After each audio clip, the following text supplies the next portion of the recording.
Today's episode touches on themes of violence against women. If this triggers you, please feel free to opt out. Our guest on the show today is Sheree Schonian, who is an author and advocate for domestic violence against women after experiencing her own DV relationship and fleeing with 2 kids. Sheree has gone on to educate, empower and inspire other women to leave abusive relationships. In Australia currently, 1 woman dies every week at the hands of a current or former partner, making violence against women one of the largest epidemics our country has ever seen. And following the Bondi stabbing attacks on April 13th, which was predominantly women-focused, I wanted to get Sheree on the show and ask her questions regarding her lived experience. Today's a powerful conversation, and I hope you like it. Welcome back to the Seriously Podcast. I'm your host, Annalise Gann, and this week we have Sheree Schonian. Hello, everybody. Welcome to the show. Thank you for having me. Thank you for coming on today. Now, I know today is a really sensitive subject for many, and myself included. We're talking about violence against women, and you're an advocate, you're an author, you do so much in the community to help other women. Sheree, can we start with your story? Sure. So my story actually probably spans over 20 years of family and domestic violence. That's because before I got into my own personal relationship, where I stayed for 16 years, my mother was also in an abusive relationship, to the point where when I was about 9 years old, I almost tried to kill her abuser. Yes, what happened was I pulled out, I guess, a kitchen knife, probably about this big, and tried to lunge for her abuser because he was hurting my mummy. Yeah. You know, so you try to protect your mum, even though there's probably nothing that I could really have done at that age, being as small as I did. The only reason I guess I didn't connect was because our neighbours had heard the commotion and kind of ran in and grabbed me just before I sort of went forward to kind of get him. And then I got yelled at by him, smacked on the bottom and sent into my room. And that's kind of that moment that I remember. I don't actually remember a lot of my childhood. Oh, really? Yes. So I've suppressed a lot. Really? Yes. My sisters who were with me I guess when my mum was at the relationship, I had 2 younger sisters, and then my mum went on and had 2 other children with this man. They remember a lot of stuff that I don't remember. Wow. They'll be like, oh, I remember you locked us in the toilets when he was fighting with mum just to protect. And I was like, I did?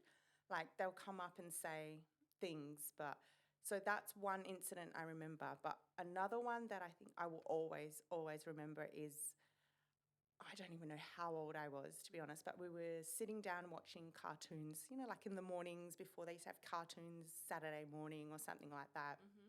And behind me I could hear all this commotion and screaming and banging, and I knew what was going on, obviously. And then I had to turn the TV up for my siblings so that they'd just get more engrossed in the TV.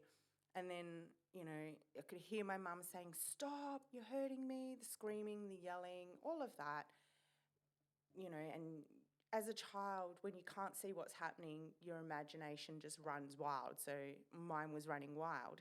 And then thankfully there was a knock at the door. Well, I thought, thankfully, what had happened was someone had actually come to see my mum's abuser and knocked on the door, and they spoke for a minute. And during that minute, I had turned around and looked at my mum, and she was on the floor in the fetal position. Her clothes had been torn from her. Her face was blood, bruised, tears running down her face.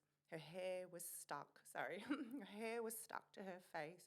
It's an image I will never get out of my head, and I will never be able to forget, no matter how hard I tried or how hard I suppress it, because that was my mum. Yeah, that's so hard. It's so hard. And she just mouthed the words, it's okay. And it's just like, how is it okay? But I know it's not okay, but my mum's saying it's okay, so I just have to think it's okay. And then, unfortunately, he shut the front door and went back in and started abusing my mum again. Yeah. So then a few years later, you know, we grew up, and as I said, she had 2 children to this man. There came a point, I think when I was 12 years old, my mum had eventually left him and had a new partner. and my mum's new partner and him had a falling out. And unfortunately, I had to do, I think, one of the most hardest things for my mum was because he wanted his children to live with him. So my mum wanted to give them a better life because we grew up, we didn't have a lot of money. We had just a 3-bedroom Homes West home full of cockroaches, an outside toilet, so Wow. I didn't have a very fancy, childhood where he obviously could provide a bit more for them. So that's why he was fighting with my mum, because he wanted to take my siblings. So I had to step in and I guess say to him, just take them, just F off and take them. Wow. Because there was so much fighting, so much commotion happening. There was 5 kids. So at that point, everyone was just tired. Yeah. Just had enough, heartbroken. My mum was always crying because she was so stressed. So I had to do that. And she doesn't regret having to give them, because they've grown up beautifully and, had a good education. Not that we didn't have a good education, but, all of that sort of stuff. So the relationship with him now is good, I guess. Right. It's weird. But for me, I kind of be friendly with him because I have the siblings, and I don't want them to not have a relationship with their father in that sense. But then you fast forward 4 or 5 years later is when I got into my own abusive relationship. So witnessing it growing up, that becomes your normality. Pretty much. It's familiar. Yeah, it is. Psychologically, yes. It would be strange if you didn't end up in that same situation.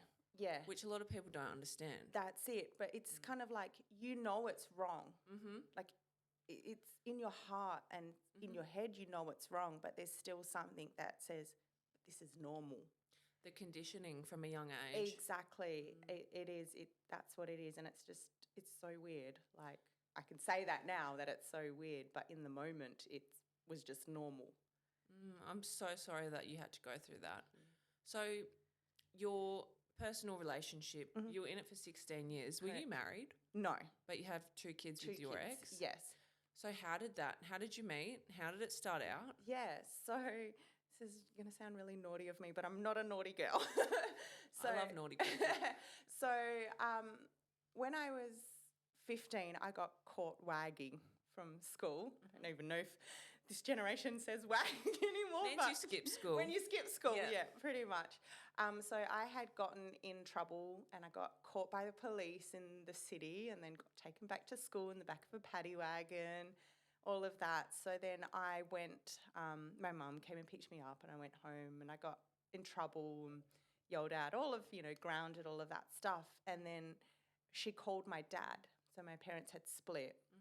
And she called my dad and she was like, you need to take Sheree to come and live with you, because he lived in Mandurah. So it's like, you need to take Sheree, come and live with you. And my dad's like, I don't want her to live here.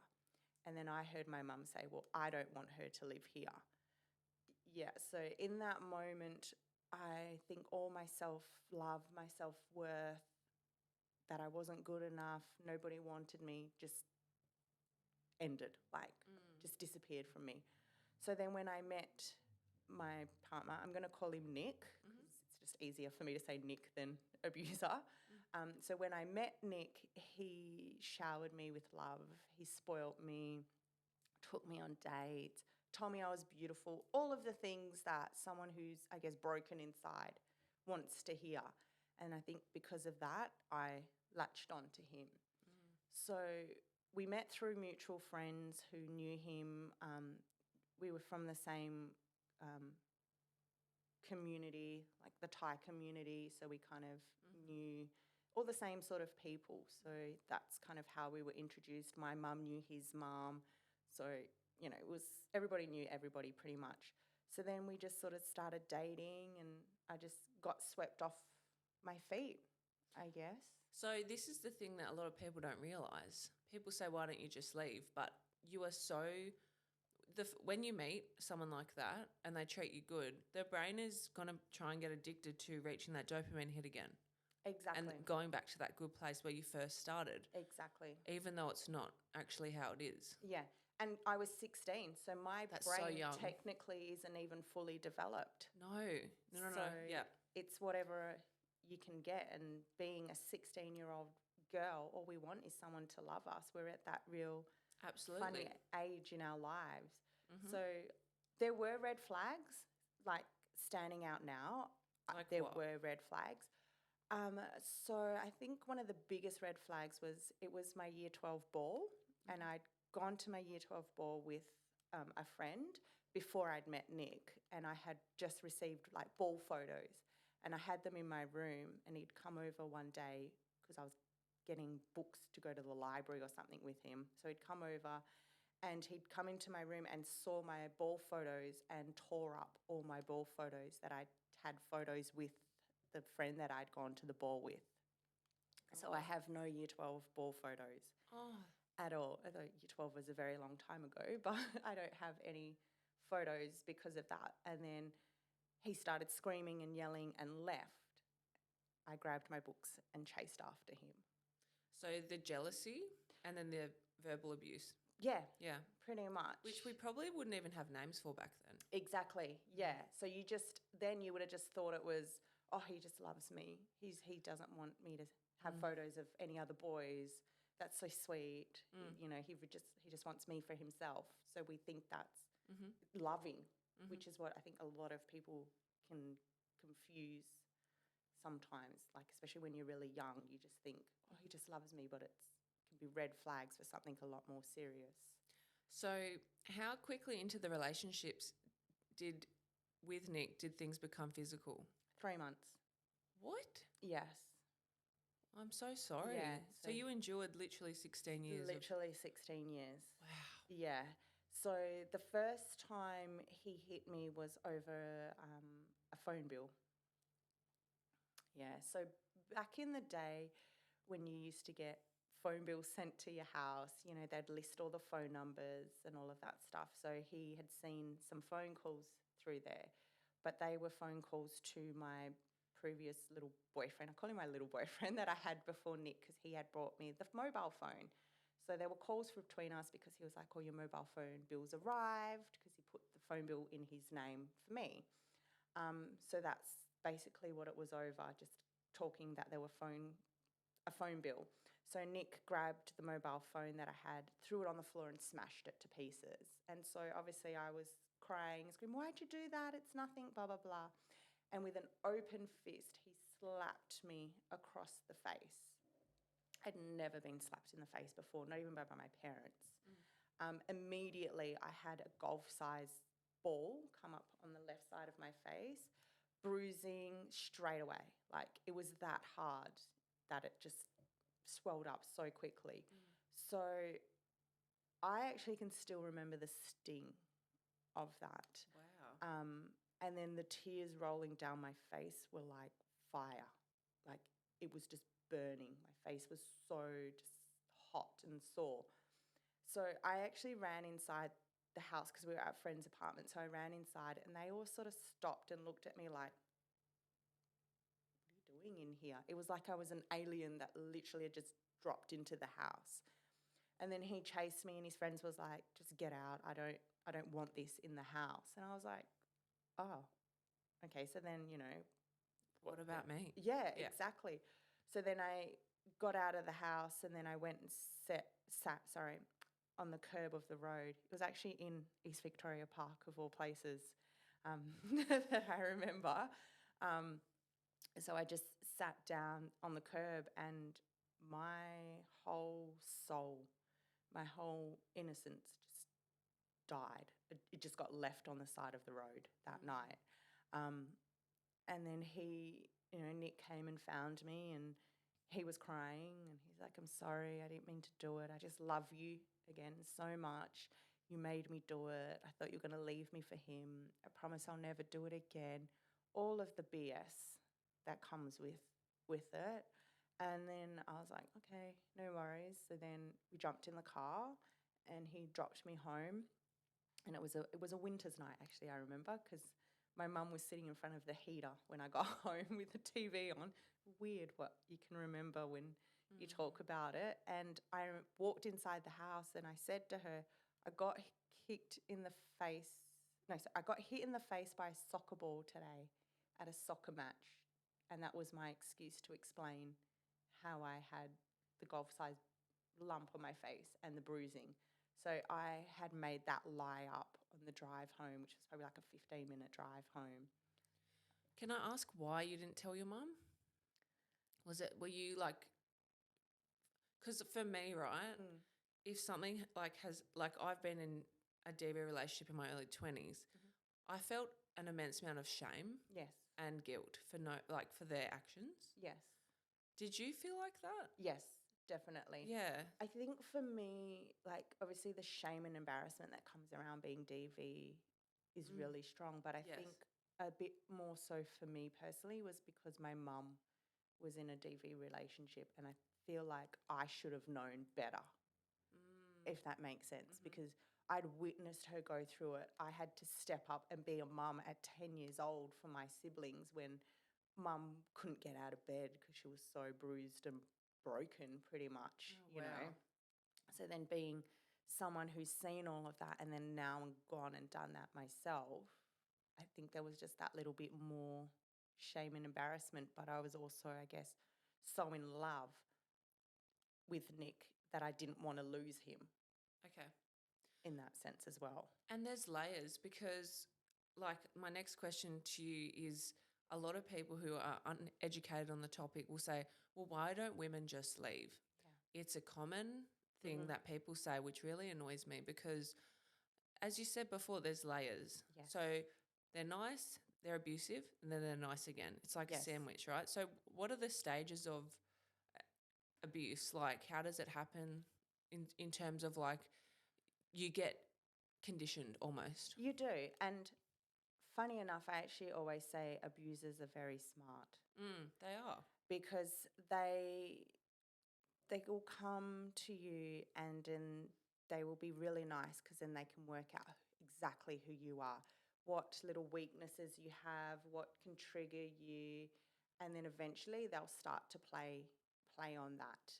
You know, like for me, I just didn't feel like I was worthy of anybody's love, and then him knowing that, he just love bombed me, just gave me all the love that I wanted to the point where I needed to have him to have that love. And then he'd start to slowly, you know, mentally abuse or emotionally abuse, but in small doses so that it became normal and then I accepted it. So he would never, at the start, you would never go straight to, let's say, dropping something really hard because he wouldn't know how I'd take it. So if it was just a little bit at a time and then slowly it becomes normal, then you accept it and then it's normal. If, you know, do you know get what I mean? Like it becomes normal, like your reality. Yeah, it is. And it's just testing. And then you have, you know, this, but with abuse, it always runs in a cycle. Right. So what's that cycle? So the cycle is, for example, the loving, caring, the amazing man you fell in love with, the man, I can see a future with him. I love him so much. And then slowly you'll start to see he may get stressed or whatever. And then little bits of verbal abuse that come out or mental abuse, or he'll have a moment where he just backhands you, for example. And then he'll spend the next 2 weeks making it up to you. I'm sorry, I love you, this, blah, blah, blah. And then everything's really good for a little while and then it just starts again. So it literally just goes in a cycle, which is in relation, going to name drop my book right here, Love, Bruises and Bullshit. Because you have your love moment, then you may get your bruises or some form of abuse really harsh, and then you hear all the bullshit that comes after it. Right. Which is, I love you, I'm so sorry, I'll never do it again, you made me do it, all of that. And then you're great for a little while, then it happens again. So that's when we say we have to try to break that cycle. Hey guys, if you've loved listening to the Seriously podcast, we'd really appreciate a 5-star review on Apple or Spotify podcasts. It keeps us making incredible content for all of you to hear. Thanks so much. You ended up escaping your relationship after 16 years with Nick with your 2 kids. So you were together for 16 years. That's a very long time. So you endured abuse, I'm guessing, through those Yes, entire. the entire, 16 years. So did you come to a point where you were like so beaten down that you didn't feel like it was even a possibility to leave? Did it ever occur to you like prior to 16 years? Or were you, so as you said, you were in love Yes, and conditioned? yes. What was the process of that like? To get to leave? Yeah. Do you mean? So there were moments where I had tried to take my own life. Oh, wow. Yeah. I'm sorry. More than once. Wow. Yeah. I don't. Was when I had children, Oh, wow. and I think because I had my first daughter 5 years into our relationship, Mm. and then I had my son. So it was, I tried, but I don't think I didn't want to at the same time because of my children, but I also knew my children would be taken care of by my family, like my side of the family, and they would fight to death, literally, for my kids and for not him to have them. Mm-hmm. But I also didn't want to leave them. Yep. But I also felt I couldn't go on anymore because I isolated myself a lot from everybody. So I didn't have anyone. I had people I could turn to, but I didn't want to turn to them because, as we said before, shame and embarrassment is a huge thing that is involved with DV.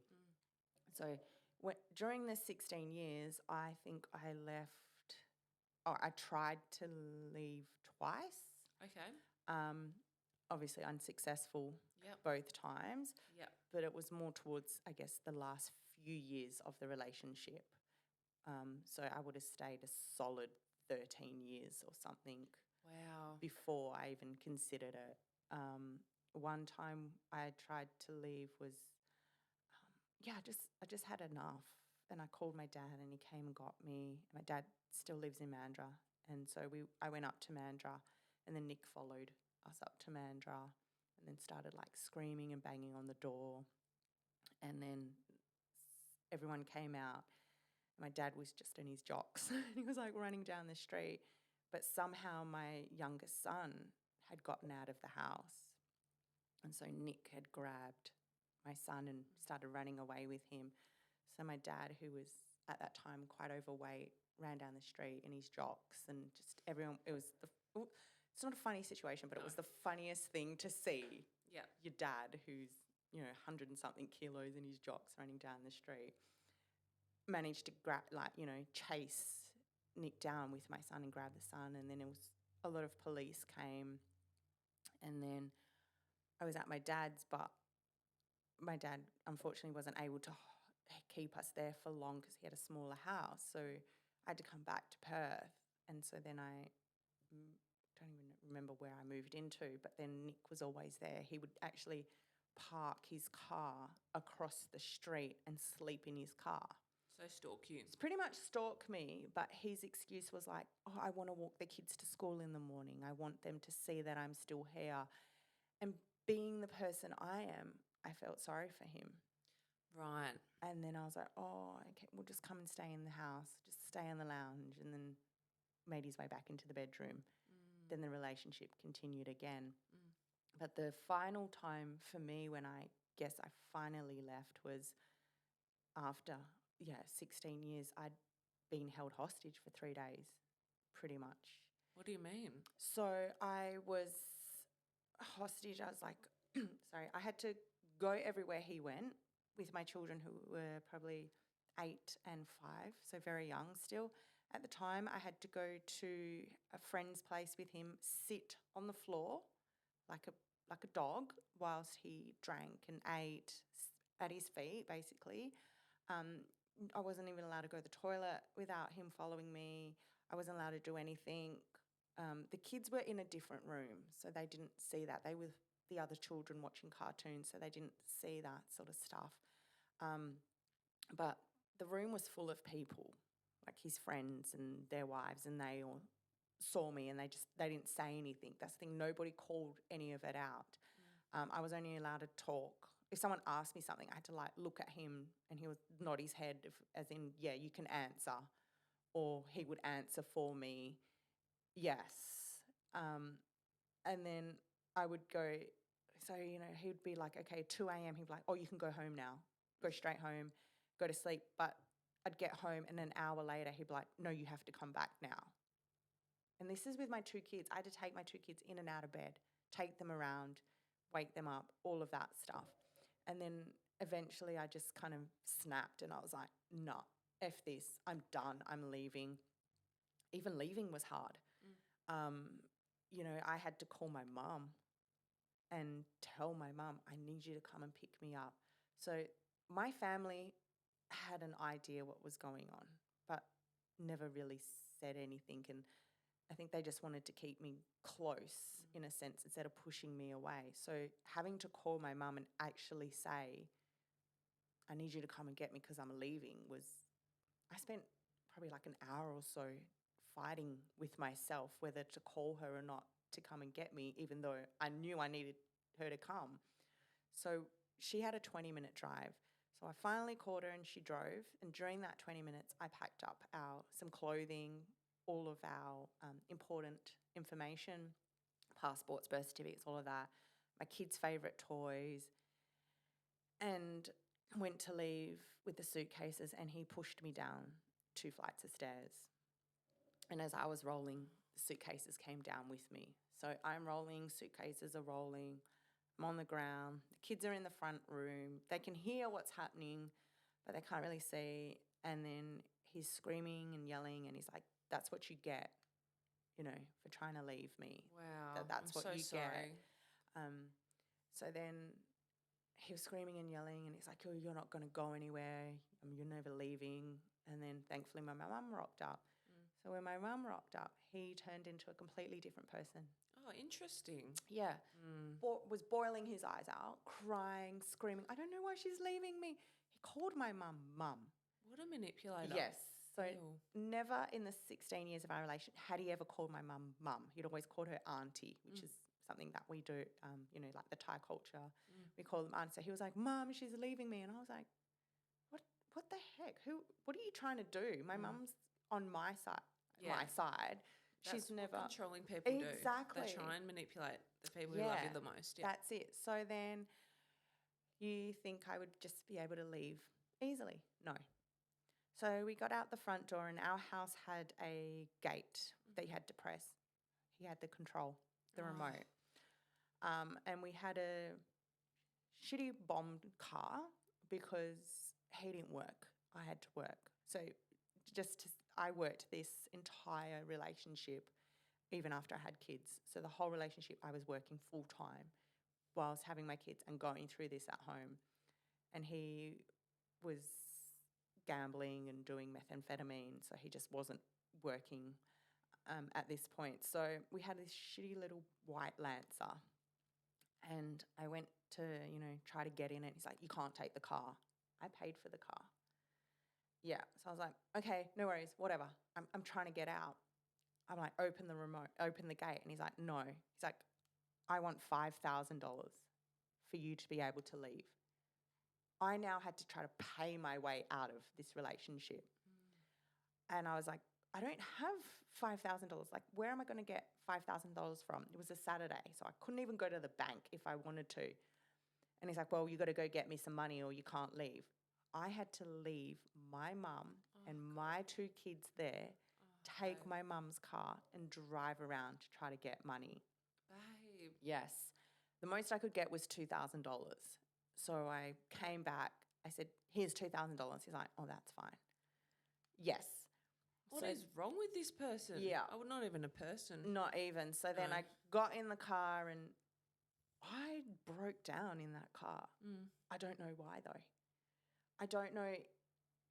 It was just a feeling that came over me. Like, I don't know if I was happy that I was leaving or if I was scared. It was, I guess, also the unknown of who am I now?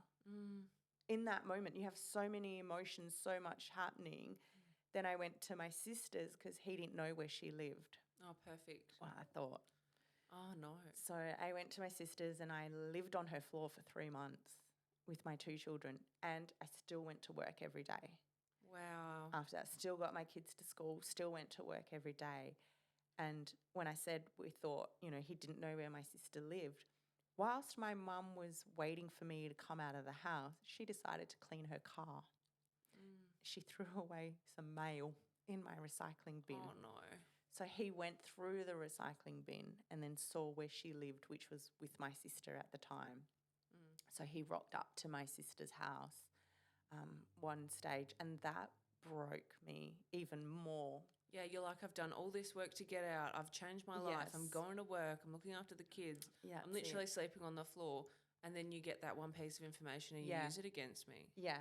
So That must have been heartbreaking. it was, because I had now brought the devil to my sister's house, and she had a newborn baby. So when he rocked up, my brother-in-law and his friend were actually outside, so they managed to talk him down. But I remember standing at her front door, which was closed, with a metal baseball bat. So I'm not a violent person, sorry. Oh, I'm so sorry.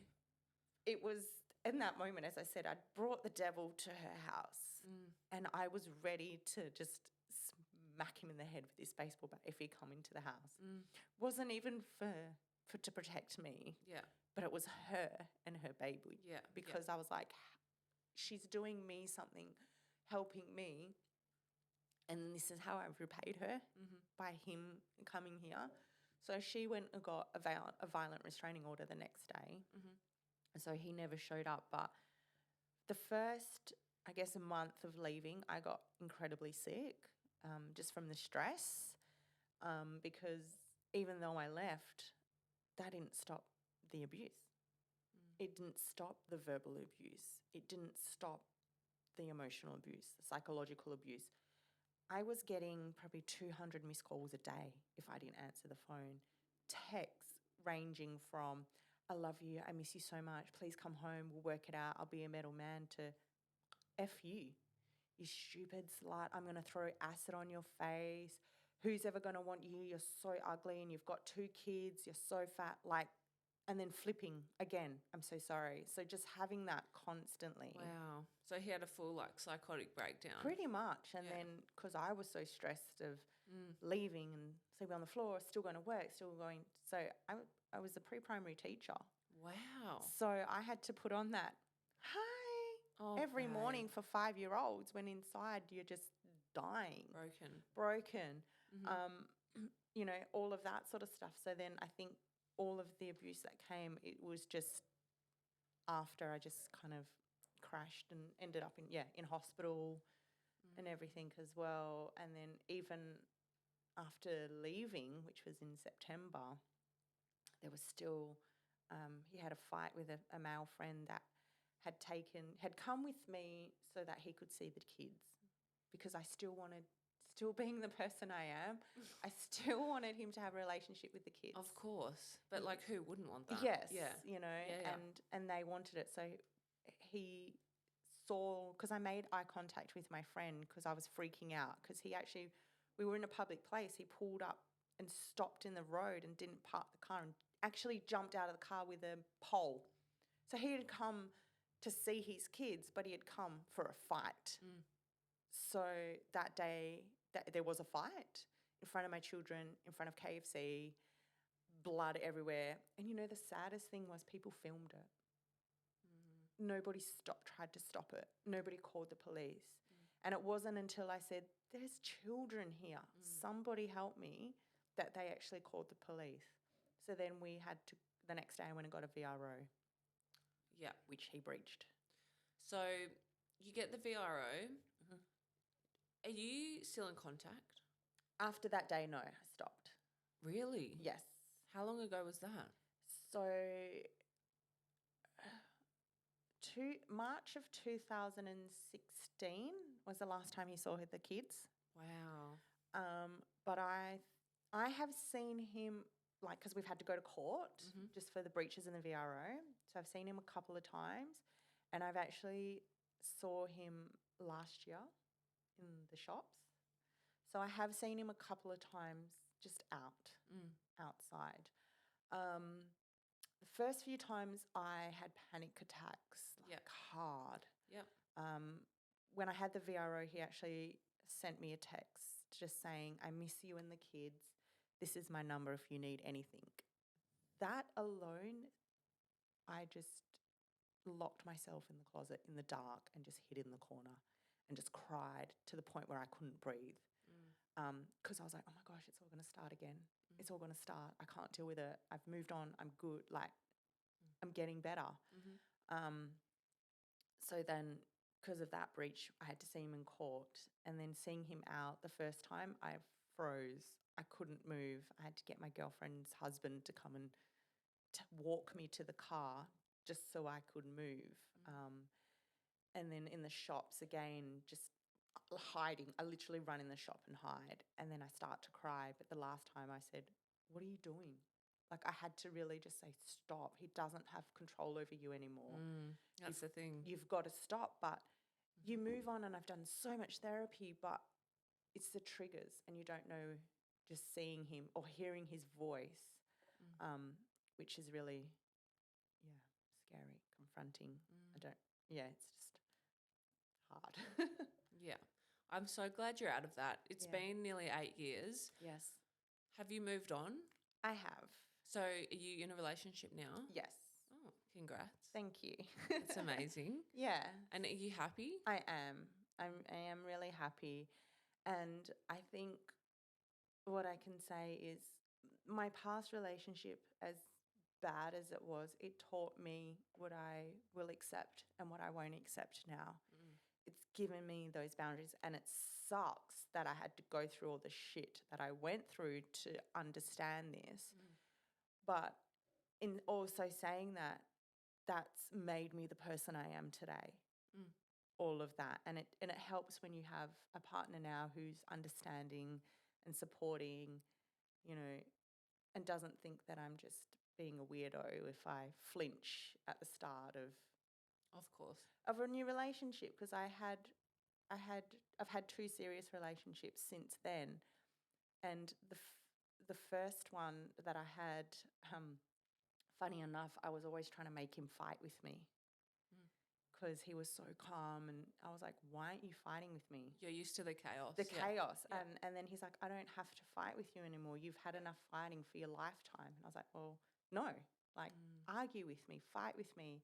And I was always self-sabotaging, like everything, because I always felt if I was getting too happy, something was around the corner. So let me just ruin it before someone else can ruin it. So then I can kind of blame myself and I can deal with it in that sense. Yeah. It's like self-assurance. Like deep down, we want to know we're right. Yes. And if I ruin it first, well, that's my life. Exactly. I'm used to that. That's it. Yeah. So for those listening who might be experiencing DV relationship mentally, spiritually, physically, or emotionally, or financially as well, where can they go to get help? Yeah, there's actually quite a bit of help out there, and when you're, I guess, in the relationship, it's hard to find, which is really funny. It's not until I actually stepped out of it that I found all the services to help me. So for financial help, you've got things like your toolkit that can help you. You've got 1-800-RESPECT is a good one that you can call and help. They're ones that you can sort of talk to if you are in crisis, which then, like, crisis care can help find housing for you, like a women's refuge if you need to get out straight away.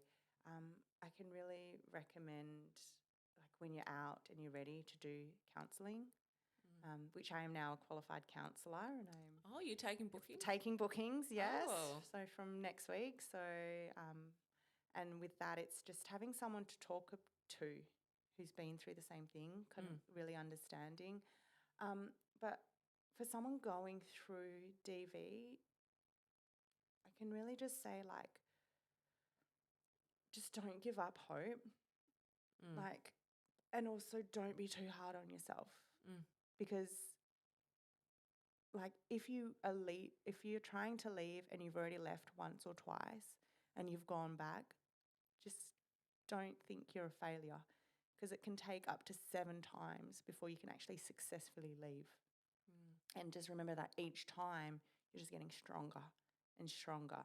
But leave when it's safe to, like, because for women, leaving is actually the most dangerous time.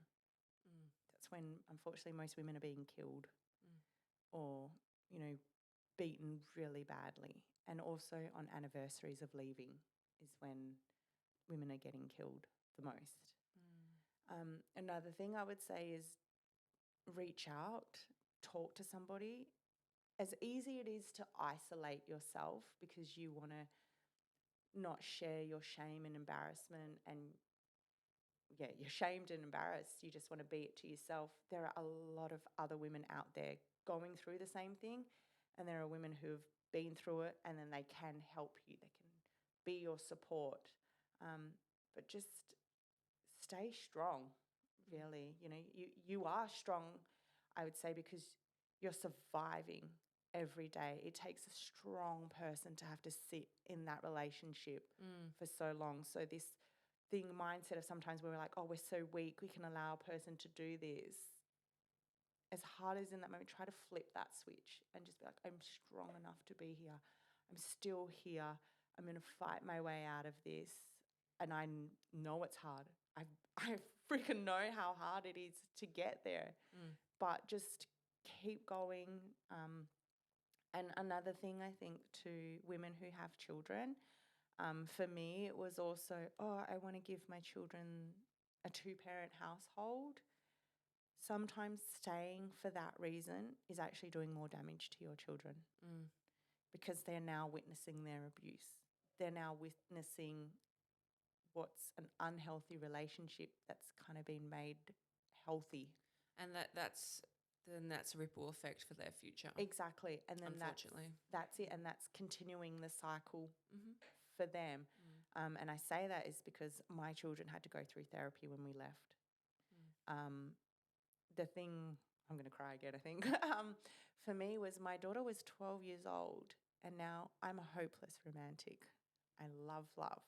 She turned around and said to me, I never want to fall in love at 12.